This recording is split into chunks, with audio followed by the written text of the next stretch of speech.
Sungguh senang jika di pagi hari ini kita kembali berkumpul untuk bersama-sama beribadah kepada Tuhan.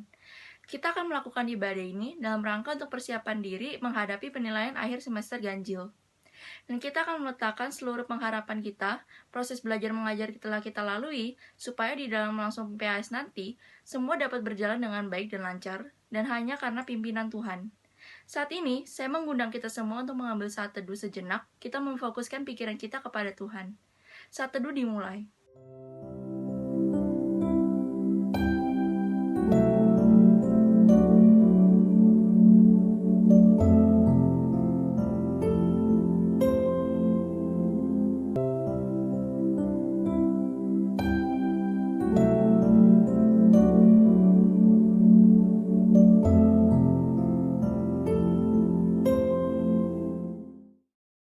Saat teduh selesai. Mari menyambut hari dengan sukacita dan rasa syukur. Dengan sorak-sorai kita masyurkan nama Tuhan. Puji syukur hanya bagi Tuhan. Allah sungguh hadir dalam setiap kehidupan kita. Ia memberi kekuatan bagi kita. Ia memberi kita ketenangan dan kedamaian. Amin. Terpujilah nama Allah kini dan selamanya.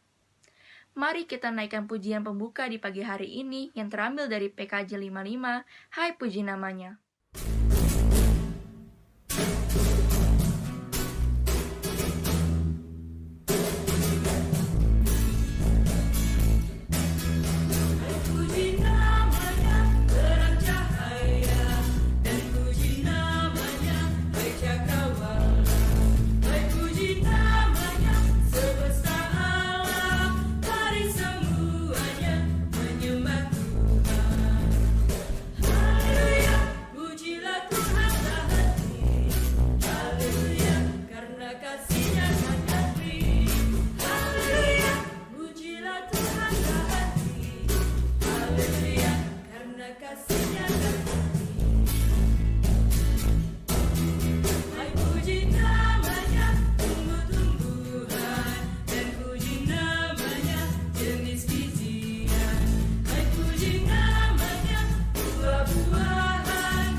Marilah kita berdoa. Ya Tuhan yang mengasihi kami, Tuhan yang kami kenal dan sapa melalui Putra Tunggal-Mu, Yesus Kristus. Kami bersyukur hari ini kami masih diberikan kesempatan untuk bersekutu dan beribadah bersama secara virtual. Ya Tuhan, berkatilah ibadah ini dari awal, pertengahan, hingga pada akhirnya nanti. Demi Kristus kami berdoa. Amin. Bacaan Mazmur hari ini diambil dari Mazmur 138. Dari Daud. Aku hendak bersyukur kepadamu dengan segenap hatiku. Di hadapan para Allah, aku akan bermazmur bagimu. Aku hendak sujud ke arah bait-Mu yang kudus dan memuji nama-Mu. Oleh karena kasih-Mu dan oleh karena setia-Mu. Sebab Kau buat nama-Mu dan janji-Mu melebihi segala sesuatu. Pada hari aku berseru, Engkau pun menjawab aku. Engkau menambahkan kekuatan dalam jiwaku. Semua raja di bumi akan bersyukur kepadamu ya Tuhan, sebab mereka mendengar janji dari mulut-Mu. Mereka menyanyi tentang jalan-jalan Tuhan, sebab besar kemuliaan Tuhan. Tuhan itu tinggi, namun Ia melihat orang yang hina, dan mengenal orang yang sombong dari jauh. Jika aku berada dalam kesesakan, Engkau mempertahankan hidupku. Terhadap amarah musuhku, Engkau mengulurkan tangan-Mu, dan tangan kanan-Mu menyelamatkan aku. Tuhan akan menyelesaikannya bagiku. Ya Tuhan, kasih setia-Mu untuk selama-lamanya. Janganlah Kau tinggalkan perbuatan tangan-Mu. Mari kita merespon bacaan Mazmur dan kita persiapkan diri mendengar firman Tuhan dengan menyanyikan lagu dari NKB 133 nyanyian 1-2. Syukur padamu ya Allah.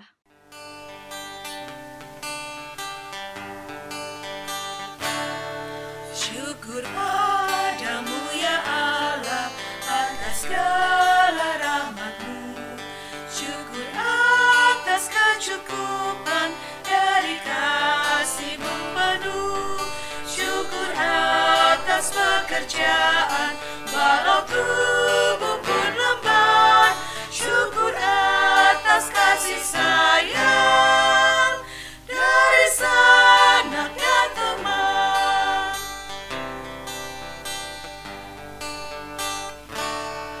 Syukur atas bunga mawar, harum indah tak terperi.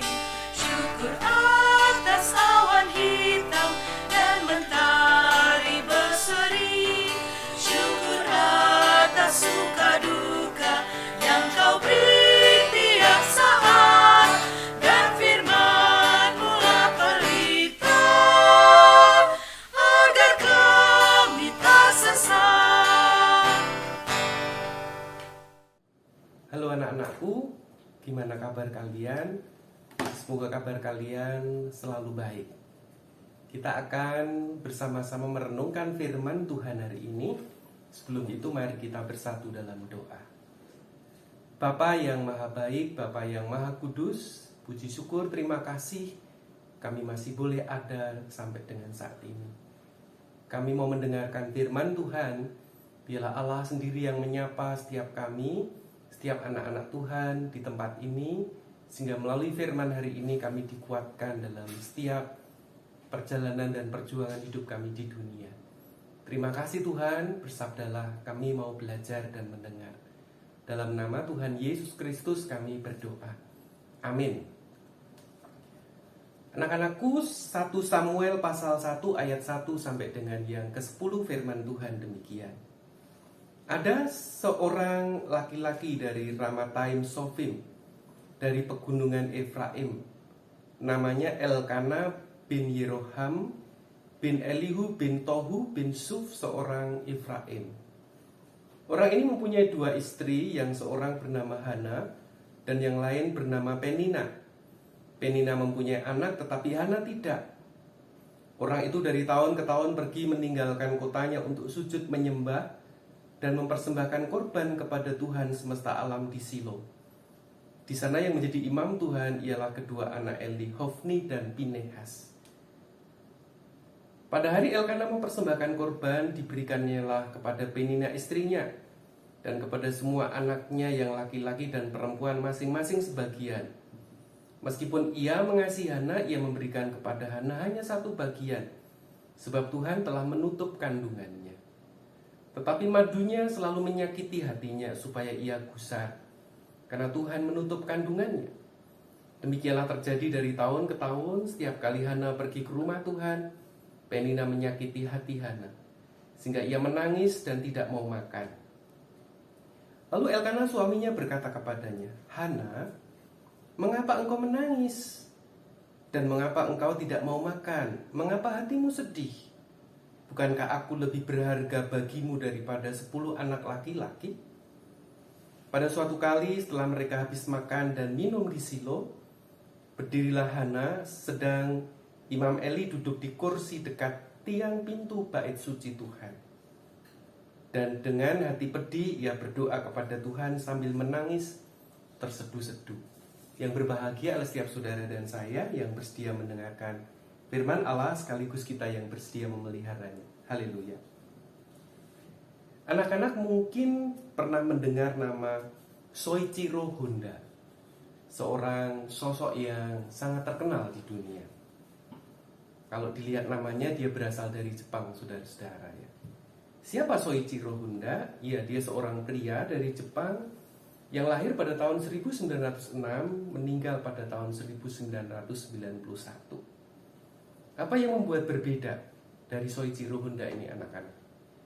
Umur 18 tahun, dia tidak kuliah, dia sudah menjadi mekanik di sebuah bengkel. Bahkan kemudian dia punya bengkelnya sendiri. Sampai kemudian terjadi perang antara Jepang dan Sekutu. Dia punya bengkel seperti pabrik kecil yang mensuplai peralatan atau spare part atau komponen-komponen untuk perusahaan otomotif yang ada di Jepang saat itu. Bengkelnya kena bom, hancur dan rata, anak-anak. Dan Soichiro Honda tidak punya apa-apa. Dia hancur karena dia tidak punya apa-apa. Kemudian dia mencoba lagi membuat pabrik. Pabriknya pun kena gempa dan rata dengan tanah. Ketika dia mencoba lagi bengkel lagi, Jepang mengalami krisis yang hebat, sehingga Soichiro Honda benar-benar bangkrut, padahal dia punya keluarga yang harus dihidupi. Nah, anak-anak, ketika dalam pergumulan yang berat itu, Honda seringkali bergumul, kemudian berjalan keliling kampung, dan dalam rangka jalan-jalan itu dia menggunakan sepeda yang dipasangi sebuah mesin di boncengannya untuk menggerakkan sepedanya. Mesin itu berisik dan didengar banyak orang. Tetapi rupanya apa yang dilakukan Honda itu menarik perhatian banyak orang. Dan orang minta untuk dibuatkan sepeda yang mirip dengan yang dimiliki oleh Soichiro Honda. Dan yang pesan bukan yang 1, 2, 3, bahkan puluhan sampai ratusan. Anak-anak, ini adalah peristiwa yang menjadi tonggak sejarah sehingga merek otomotif Honda yang mendunia ini dimulai. Sebuah perusahaan yang terkenal dan berkelas dunia saat ini. Anak-anak yang dikasih Tuhan, pergumulan berat adalah waktu terbaik dalam kehidupan manusia. Saya ulangi ya. Pergumulan berat itu adalah waktu terbaik dalam kehidupan manusia. Ngomong apa sih Om Pendeta? Semua orang kan pengen hidup enak, betul. Tetapi saya ingin katakan kepada kalian, orang yang tidak pernah melewati pergumulan dalam hidupnya, dia akan menjadi orang yang biasa-biasa saja. Tidak ada kesempatan bagi orang itu untuk menjadi orang hebat. Orang yang luar biasa, orang yang hebat adalah orang yang diizinkan Tuhan melewati pergumulan demi pergumulan. Dan mereka berhasil melewati ujian itu dengan baik. Bagaimana bisa, Pak Pendeta? Bisa. Melalui firman hari ini saya ingin mengajak kita untuk menghayati 3 hal anak-anakku. Pesan yang pertama dari firman hari ini yang diberi judul saat menghadapi pergumulan. Saya ingin katakan, kalian harus ingat bahwa pergumulan itu memaksa orang untuk mendekatkan diri kepada Tuhan. Ya, kecuali orang yang memang tidak mau mendengar suara Tuhan. Sosok Hana, orang yang dikatakan tidak punya anak dalam bacaan hari ini, dia adalah orang yang bergumul, diolok-olok oleh madunya. Madu itu adalah istri dari suaminya yang lain, ya, karena Hana tidak punya anak. Dan itu menjadi pergumulan yang berat. Ya. Tapi kemudian apa yang membuat Hana berbeda? Dia mendekat kepada Tuhan. Dia berdoa dengan sungguh-sungguh. Dia berdoa dengan menangis. Dan bahkan dia berdoa dengan keras. Sehingga Imam Eli mengatakan, "Kenapa kamu mabuk anakku?" Gitu ya, dipikir orang gila si Hana ini. "Saya tidak mabuk, Bapak. Saya sedang berdoa dengan sungguh-sungguh." Anakku, Tuhan mendengar doa orang yang tulus hatinya. Tuhan mendengar doa Hana. Tuhan mengabulkan doa Hana sehingga Hana kemudian diberikan seorang anak yang hebat. Nantinya diberi nama Samuel, seorang nabi hebat dalam perjanjian lama. Jadi teman-teman, kalau hari ini kalian punya pergumulan, syukurilah itu. Karena pergumulan memaksa kita untuk kita mendekatkan diri dengan Tuhan, berdoa dengan sungguh-sungguh kepada Tuhan. Berdoa dengan tulus, berdoa dengan serius. Karena tidak ada hal yang lain yang lebih hebat selain orang yang sungguh dekat dengan Tuhan. Tidak ada yang lebih baik dari itu. Pesan yang kedua anak-anakku, pergumulan membuat seseorang atau pergumulan melatih seseorang menjadi para pejuang yang hebat. Saya ulangi ya. Pergumulan memaksa orang, membuat orang menjadi pejuang-pejuang yang hebat dalam hidupnya. Istilah saya menjadi petarung yang tidak mudah menyerah. Kita punya seorang presiden hebat saat ini yang namanya dikenal di seantero dunia, namanya sangat dihormati di seluruh dunia. Bahkan kalau ada pertemuan para pemimpin negara, banyak pemimpin pengen berfoto, pengen ngobrol dengan seorang Jokowi. Siapa dia? Dia adalah seorang pria yang lahir dari keluarga yang bergumul dalam hidupnya. Tinggal di pinggir kali, digusur, pindah. Karena tidak punya uang, tinggal lagi di pinggir kali, digusur lagi, pindah lagi. Tapi itu telah menempa Pak Jokowi menjadi pribadi yang hebat. Nah, jadi saudara-saudara, kalau kita berbicara pergumulan, kita berbicara tentang ujian. Anak-anak sekolah, kalian mungkin belum pernah mengalami pergumulan yang berat, kalaupun ada mungkin 1-2 pergumulan yang sesungguhnya dalam hidup kalian. Tetapi saya ingin ingatkan, ujian-ujian di sekolah, ujian kenaikan kelas, ujian kelulusan sekolah, itu adalah pergumulan-pergumulan kecil yang harus kalian perjuangkan. Kalau tidak ada ujian, tidak ada orang yang naik kelas.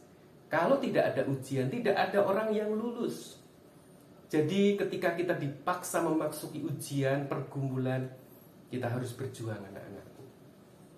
Jadi pesannya, belajarlah berdoa ketika kita sedang menghadapi ujian. Berdoa dengan sungguh-sungguh. Dan yang kedua, berjuanglah. Belajarlah dengan sungguh-sungguh, jangan gampang menyerah. Mungkin kalian mengalami, ya, hampir semua anak-anak mengalami. Orang tua kalian marah-marah, takut nilai kita jelek. Nanti kalau kalian sudah menjadi seorang mama, seorang papa, kalian akan tahu, kalian akan melakukan hal yang sama. Kalau begitu, mengapa tidak kalian hari ini berjuang menjadi anak-anak yang berhasil? Supaya nanti kalau kalian sudah menjadi orang tua, kalau orang memberitahu anaknya itu contohnya dirinya sendiri. Kalau kalian hari ini menjadi orang yang tidak berhasil, tidak ada contoh yang kalian bisa beritahu untuk anak-anak kalian nanti. Ya, itu pesan yang kedua. Pesan yang ketiga, pergumulan menjadikan seseorang menjadi kreatif. Saya ulangi ya. Pergumulan itu bisa menjadikan seseorang menjadi kreatif kalau orang itu mencarinya. Kisah Honda, kalau dia tidak menghadapi kesulitan-kesulitan yang hebat, mungkin dia tidak akan menjadi siapa-siapa. Saya, Om Pendeta punya teman kuliah yang kesulitan kalau belajar. Kemudian dia punya ide mengajak teman yang lain pergi ke kebun binatang. Di Jogja itu namanya kebun binatang Gembirologo. Dan rupanya ketika di kebun binatang, dia berdiri di kandang monyet, anak-anakku, belajar sambil ngeliatin monyet, ternyata menjadi sesuatu yang menarik. Dan ketika dia pulang ke rumah, apa yang dibacanya nyantol semua. Saya nggak tahu kenapa bisa demikian, mungkin kalian bisa coba ya. Jadi ada orang yang belajar sambil naik pohon, ya. Belajar itu harus kreatif. Setiap orang itu tidak sama. Ada yang naik pohon, ada yang naik atap rumah. Tapi ingat, jangan melakukan hal-hal yang berbahaya tentunya. Jadi saya ingatkan, Pak Pendeta katakan, setiap orang harus menemukan gaya belajarnya masing-masing. Ingat, di dunia ini tidak ada orang bodoh. Apalagi kalian anak penabur. Tidak ada anak penabur yang bodoh. Yang ada adalah anak-anak yang belum menemukan siapa dirinya. Anak-anak yang belum menemukan gaya belajarnya. Jadi, oleh karena itu, jangan menyerah. Berjuanglah dan temukan dengan kreatif ketika kita menghadapi kesulitan-kesulitan. Anak-anakku yang dikasih Tuhan, 3 pesan sederhana. Ketika kita diajarkan melewati pergumulan, berdoalah, berjuanglah. Dan yang ketiga, jadilah kreatif.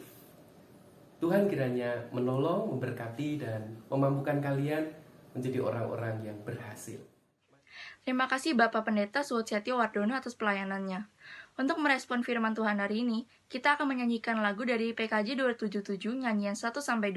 Sekalipun diriku dapat berkata-kata.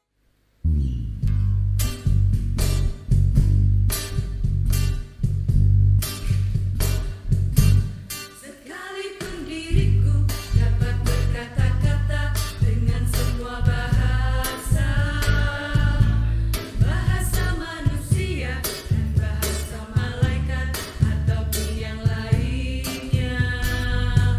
Tapi jika aku tak mampu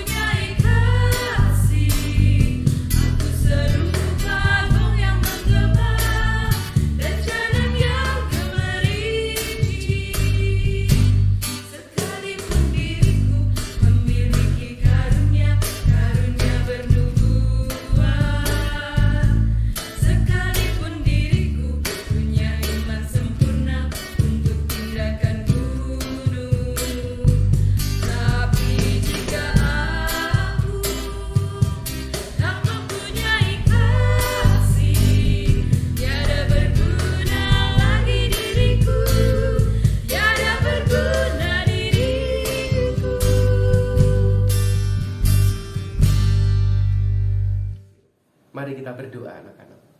Tuhan, terima kasih Tuhan ya juga boleh menolong anak-anak kami untuk melewati satu demi satu ujian ataupun pergumulan dalam hidup mereka. Kalau kali ini mereka juga akan memasuki masa-masa ujian. Hamba-Mu berdoa dengan sungguh-sungguh, tolonglah anak-anak kami ini supaya mereka juga belajar dengan sungguh-sungguh, supaya mereka juga menyerahkan hidup dan masa depan mereka kepada Tuhan. Dan Tuhan yang mendorong anak-anak kami untuk menjadi orang-orang yang mencari yang terbaik dalam hidup mereka. Kami percaya Tuhan menolong dan memberkati. Dalam nama Tuhan Yesus Kristus, kami mohon kepadamu ya Allah. Amin. Terima kasih anak-anakku. Tuhan Yesus memberkati. Bapak dan Ibu guru serta teman-teman terkasih, mari kita akan bersama-sama menyanyikan nyanyian pengutusan kita. Tuhan mengutus kita, dari PKJ 185.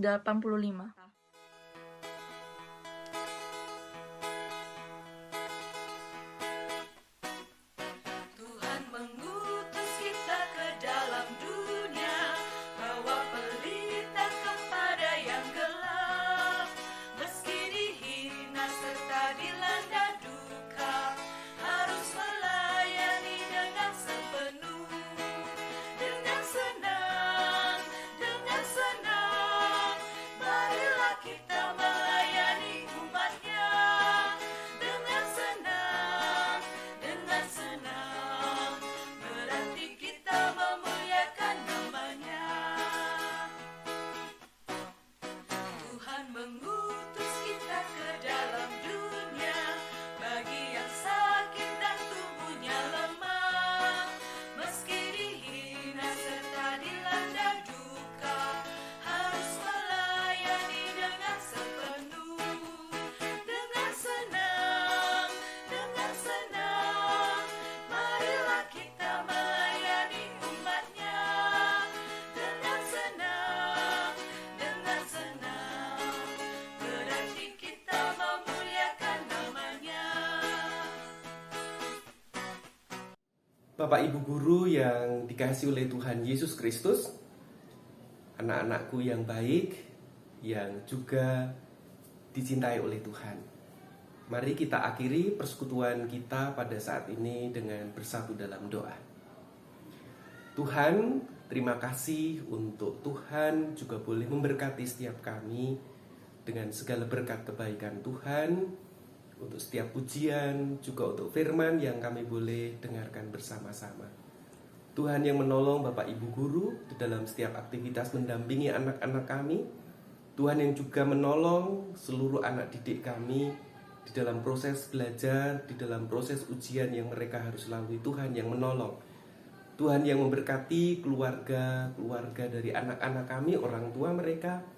Tuhan yang memberkati pekerjaan mereka dan juga dalam setiap hal. Dan kami mengakhiri persekutuan kami pada saat ini dengan bersama-sama memohon berkat dari Tuhan. Anugerah Tuhan Yesus Kristus, kasih Allah Bapa serta persekutuan Roh Kudus akan terus menolong, menyertai, mendukung, meneguhkan dan memampukan setiap kami saat ini, hari ini, esok sampai selama-lamanya. Haleluya. Amin.